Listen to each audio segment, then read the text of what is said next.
durability itu dipatahkan sama... Aku udah bilang dari pick yang kelima, dari band yang kelima Dewa. Ini adalah band harus Digi. Karena apa? Karena Digi bagus banget untuk kanan. Dan masih free pick untuk Ki. Karena apa? Karena Fredrinnya masih random banget. Ini belum tahu mau ditaruh di mana. Mid lane pun kayaknya bakal dijalankan oleh Super Ki.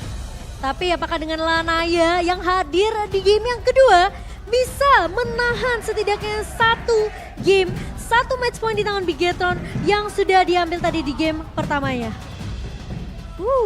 Tapi kalau kita ngeliat dari player of the match, tentunya Super Ken yang berhasil untuk mendapatkan poin kemenangan dari Geekpump dan Sorizo masih menjadi impact player ketika mereka bertemu dengan Alter Ego. Jadi kalau kita ngomongin masalah Bigetron, tentunya ini tim yang masih dengan cukup spektakuler datang di MPL Indonesia season yang ke-12. Alright, kali ini udah full house dari APL Arena. Dan ini match point. Mampukah Dewa seperti biasa membalikkan keadaan atau bahkan Bigetron akan mematahkan dan membuat Dewa bertekuk lutut di hadapan sang robot. Dan buat kalian semua, APL Arena, mana tepuk tangannya? Let's go to the lane of town. Dan asumsinya benar sekali Ranger Mas. Fredrin, mid lane. Iya, ini kayaknya memang dengan potensi dari seorang Sorizo ya. Yang bakal coba untuk melakukan clear cepat, pemotongan yang akan dibawakan oleh seorang Sorizo. Dia bakal mainin rotasi untuk ngebantu tim fight dari Bigetron sendiri. Yes, aku juga setuju dengan asumsi mid lane dengan Fredrin pernah dibawakan juga oleh seorang View from Philippines. Dan ini emblemnya silakan Profesor Karin. Wah, ini 4 tenacity sih. Ini jumlah yang bagus banget untuk melakukan team fight jangka panjang karena kebetulan lawannya adalah Faramis. Jadi mereka ingin adu durability. Ini dia adu ketahanan tubuh yang aku suka sekali. Team fight jangka panjang akan kita saksikan berarti. Iya, dan sementara dari Super Ki sudah dipukul mundur di area atas. Walaupun mungkin damage yang terjadi, tapi membuat Bigetron Alpha kayak ini masih diuntungkan. Kenapa kali ini masih diuntungkan? Lihat, Super Saken yang dia akan mencoba melakukan freeze lane loh. Mencoba kan melakukan freeze lane di bawah, minionnya ke sini ditungguin terlebih dahulu supaya Super Awat mau nggak mau dia punya effort lebih untuk maju ke depan. Iya, sementara kalau kita ngeliat dari item in-game-nya, memang item awal ya. Dari seorang Faramis tentunya, jadi mana, penggunaan dari mana ini akan lebih bisa diimbangi dengan adanya 2 emblem mana. Sementara, satu buff flicker yang manis dari Super Fin. Karena kayaknya udah ngeliat Leo Murphy yang udah mulai menempel tadi tuh. Udah, dan kayaknya terlalu beresiko ya kalau misalkan melakukan team fight di early game kayak tadi. Tapi Temple Soft dan Tiara Soul Blade membuat Lanaya harus mengeluarkan sosok dari David Sword-nya. Membuat kerugian yang sangat malu untuk para pasukan dari Dewa. Tapi di arah bottom lane, Bigetron Alpha mereka mempunyai insting untuk bisa mendapatkan turtle kali ini. Kalau buying time yang terjadi, dilakukan oleh Super Fin di arah top lane, Super Ken harus manfaatin waktunya. Kalau Super Ken gak manfaatin waktunya, Super Fin hanya buang sia-sia. Lawan Terislam, Redemption is hard point.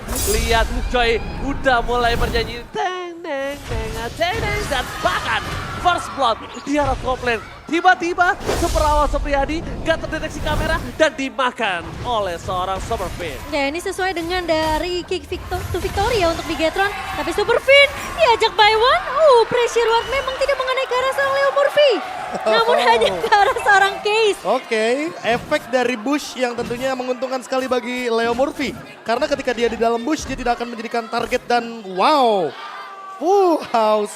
Full Bigetron Alpha. Bigetron Alpha. Oh my god, kali ini by draft pick, aku melihat Bigetron Alpha memang bisa mendominasi. Dan bahkan kalau bisa kita lihat, memocet 1000 gold yang sangat mahal dan Super Ki mengeluarkan time journey. Membuat Super Saken masih bisa selamat dan masih ada Gongwei. Jangan lupakan itu. Nah dan ini dengan poke pressure ya dari Super Saken di awal benar-benar memukul mundur Watt, bahkan memaksa Leo Murphy harus bisa benar-benar maksimalin rotasi dari area mid ke area god lane-nya. Dan buat teman-teman jangan lupa untuk nobar MPL sambil order makanan favorit kalian lewat Grab karena ada diskon 90%. Tapi dari Lanaya hanya terlihat menyeberang saja di area mid-nya. Sementara 3 pemain trio sentris dari pemain-pemain Bigetron ini masih berjalan. Dan masalahnya Super Ken sudah mulai melakukan invasi ke area Purple Gave. Oke, bakal coba diinvasi. Lanaya melakukan zoning out terjadi. Langsung ada satu bar retribution. Dan Super Ken mendapatkan retribution dengan sangat mahal. Mundur ke belakang Case. Kartu altar for nothing. Tidak ada yang bisa diselamatkan. karena tidak ada juga poin kill yang bisa didapatkan oleh Bigetron. Jadi ini akan lebih sia-sia untuk Crown Altarnya. Ya, sementara pressure di area atas masih terjadi. What? Where are you going? Tiga pemain. What? Mencoba untuk bertahan tapi ternyata dimakan. Ditelan bulan-bulan. Bigetron tahu super awat adalah benalu untuk tim Bigetron. Parasit yang bisa memakan robotnya. Jadi mau tidak mau harus dituntaskan. Tentunya itu benalu yang harus dibersihkan dari awal. Dan Bigetron, Dixon masuk. Dan bahkan satu buah Final Slash mengejar. Oh my god, retributionnya pun kali ini terlalu terburu-buru. Meanwhile, Super Ken tanpa adanya retribution lagi-lagi di arah gold lane. Pressure yang dilakukan Bigetron Alpha atas Super Awat, gak ada sedikit pun nafas untuk Super Awat Supriyadi. Apalagi dengan hero yang cukup power di tangan dia. Ya, scaling menuju ke arah late game dan ini menit yang kelima. Kayaknya ini waktu yang tepat untuk Watt menukarkan laning dia sama Dixon di bawah. Dan B, entah kenapa aku ngelihat jiwa Boots di dalam Sorizo. Kayak dia selalu bisa untuk kayak mematahkan semua inisiasi yang dibuka oleh lawan dari Bigetron. Lagi dan lagi ya, ini balik lagi nih kan kalau kita berbicara Arlott dia mungkin dari segi ultimate cuma 20 detik. Makanya Final Slash benar-benar jadi jawaban dan lihat Super Fiend di depan. Alright, Super Fiend ini secara tidak langsung menjadi sosok seperti Ruby. Retribution didapatkan Super Ken. Definisi untuk mundur. Deviant Sword-nya. Definisi benar-benar bukan untuk menyerang tapi untuk bertahan. Dan kalau kalian sadar, Super Fiend menggunakan Fredrin ini seperti sosok dari Ruby. Meng-cancel bisa The Wild Dragon, meng-cancel Jack Kunendu, dan bahkan memberikan perhatian lebih terhadap seorang Leo Murphy yang tidak bisa bebas. Oke, kalau kita berbicara Ruby di mid lane itu yang terakhir menggunakannya adalah dari EVOS Legends. Dan ini sosok Dan ini- seperti Ruby. Iya makanya, ini kayak ada efek taunt, ada efek knock up ya kan.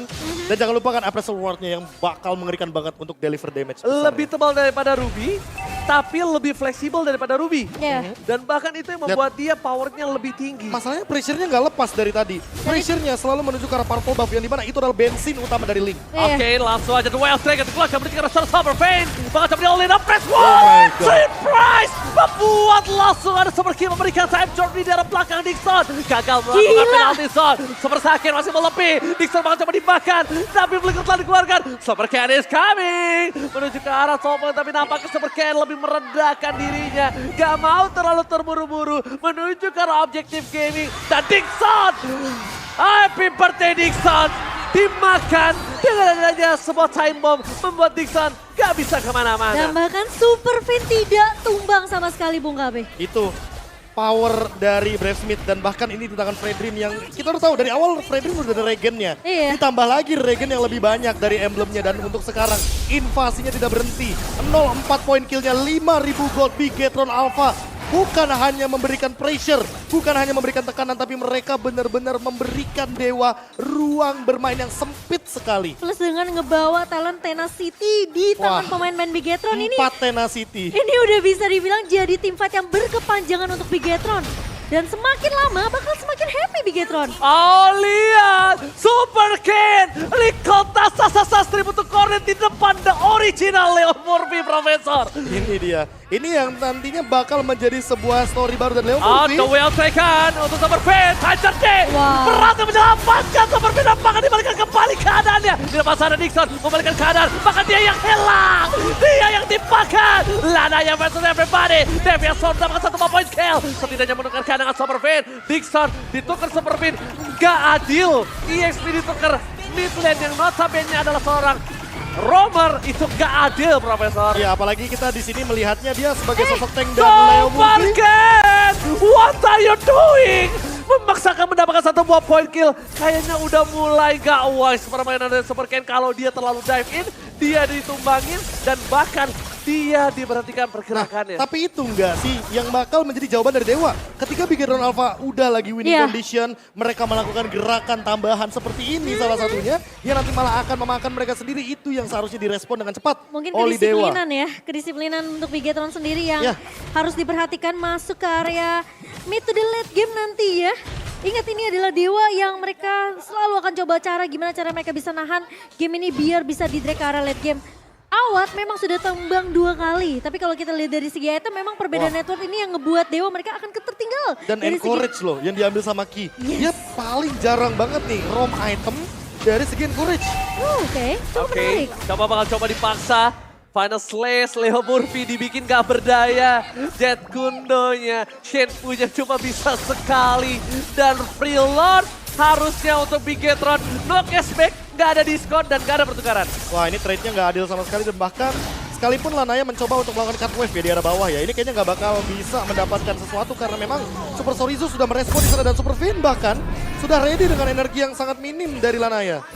Gak punya purple buff tentunya tidak akan membuat Lanaya bisa bergerak dengan bebas. Oke. Dan Lord yang sudah mulai berjalan juga ke area atas tidak bisa dikontak oleh pemain-pemain dari Dewa. Oke, ini dia jawabannya. Lord yang pertama, apakah bakal menjadi jawaban juga bagi Dewa ketika Bigetron alfanya blunder? Tapi ingat, terlalu banyak cancellation. Ada Taunt Effect dari Super Fin, ada Sorizo dengan Final Slash, ada Time Journey untuk escapability walaupun Super Key. Di sini dia bikin damage. Jangan lupakan, Super Ken juga punya. Immune Effect dari Rhythm of Joy. Ya. Itu yang Terlalu justru banyak. menyeramkan dari Bigetron. Mereka punya sisi yang kuat dan bahkan tadi Dewa dari GKB udah bilang ini giginya harus di-ban di second banning phase dari Dewa United. Yes, walaupun dengan sepanjang sejarah MPL Indonesia ini benar-benar baru pertama kali Freddy berada di arah mid lane. Tapi tentunya ini menjadi sebuah angin segar dengan talent emblem yang baru ternyata terlalu banyak yang bisa dielaborasi. Dan bahkan di arah mid lane benar-benar mencoba dipaksa. Final Slash membuat Dixon bahkan coba ditumpangi masih ada Kurt Altar. Terus coba diselamatkan. Super Ken mencoba untuk memberikan damage tapi Time Journey menjadi sebuah sosok yang menakutkan. Gak ada cross control yang bisa masuk. Flicker dari Dixon pun telah dikeluarkan. Gak ada penalty zone. Mencoba digundulin bukan hanya hutan. Tapi diompongin seluruh best turret dari anak-anak Dewa. Ya, dan bahkan dengan adanya satu buah time bomb yang sempat dilepaskan juga oleh Super Key. Kita ngelihat pemain-pemain dari Dewa ini terkena poke damage yang begitu banyak dari Bigetron. Mereka punya Melissa, mereka punya Digi di sini. Dan bahkan tinggal menunggu aja satu inisiasi yang mungkin nanti akan dibuka oleh Dixon dengan satu buah penalty zone dan juga satu buah flicker ya. Ya, Kurt Altarnya terlalu banyak pemicunya di sini. Iya. Bahkan Madel sekalipun bisa membuka hal tersebut. Iya, Karena dia memang poke, Melissa poke, Pick di poke, sini benar-benar kayak ngebagi damage-nya ke banyak pemain dari Dewa dan Super Ken. Dengan satu Blood Wings, mungkin ini juga akan menjadi jawaban nih Cimomo. Iya. Karena nanti dari tadi kita melihat, oke Leo Murphy menjadi target utama, Dixon menjadi target utama, tapi kalau Super Ken bisa untuk mendeliver damage sebanyak-banyaknya, Kurt Altar pasti dibuka sama Case. Ini Pasti banget. Kalau kata Oji ketika Super Ken udah ning, nah itu pakai Blood Wings bakal semakin damage-nya bakal semakin besar lagi. Oke, walaupun dengan keuntungan seperti tadi dengan tidak adanya flicker Leo Murphy, gak ada flicker dari Super Fin, mereka langsung reset. Walaupun dengan keunggulan hingga 10.000, ini kembali lagi dengan call dari pemegang salah satu jam terbang tertinggi di Bigetron Alpha. Super Fin harusnya bisa memegang seperti ini. Dia bisa mengkontrol Super Ken tidak terlalu masuk ke dalam. Tidak ada point kill, gak penting point kill. Tapi gimana caranya bisa mengompongkan dalam waktu under 12 menit. Iya. Ya itu yang paling serem gak sih? Kill, apa ya, pressure without kill gitu loh. Aku bilangnya pressure without kill, karena apa? Karena lihat, Bigetron Alpha mereka nggak dapetin 15 kill, 20 kill, enggak. Iya. Mereka cuma dapetin 5 kill. Dan mereka mendapatkan semua objektifnya secara gratis tanpa kill. Ya, karena mereka cuma butuh ngepok aja dari jauh, pemain-pemain dari Dewa udah secara nggak langsung ini memaksimalkan gimana cara mereka bisa survive dari poke damage yang dibikin oleh Bigetron.